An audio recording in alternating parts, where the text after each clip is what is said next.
You're listening to the audio production of The Principle of the Path, How to Get From Where You Are to Where You Want to Be, by Andy Stanley, published by Thomas Nelson and read by Jon Gauger. Introduction. In the category of top 3 dumbest things I ever did is my decision to ignore an oversized detour, road closed sign, and drive down a stretch of I-20 between Birmingham and Atlanta before that particular section of highway was officially opened. But I was 18, and I knew everything there was to know about anything. Well, almost everything. I was not alone. My good friend Louis Giglio and I had some business in Birmingham, Alabama. Somehow, we overlooked the fact that Birmingham is on Central Standard Time, and consequently, it was an hour later at home in Atlanta. I'm not sure how we overlooked that piece of trivia. We had driven to Birmingham that same afternoon and arrived at our appointment an hour early. Granted, we should have logged that detail away and planned our trip home accordingly, but we didn't. We had promised our parents we would be back by midnight. That was after a long discussion about whether we should even go on this little jaunt across the state line.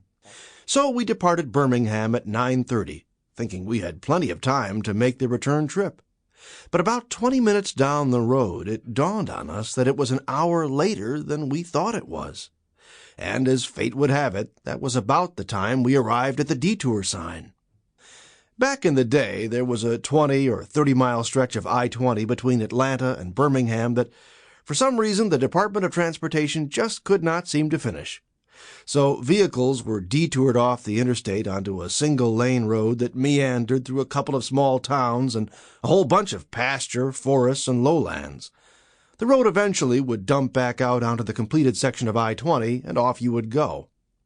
On our way to Birmingham that afternoon, we couldn't help but notice that the closed section of I-20 looked perfectly navigable, at least the section we could see. From what we could tell, all it lacked was stripes and guardrails. So, at 11 p.m., 2 hours from home with only an hour to get there, we made a really bad decision. We drove right between the words road and closed and headed on down the highway. 2 things happened as we crossed into the great unknown. First, the notion of doing what nobody else was doing created an immediate adrenaline rush. Louis cranked up the radio, and we both rolled down our windows and began singing at the top of our lungs. I won't tell you what we were singing because that would date this story beyond recognition.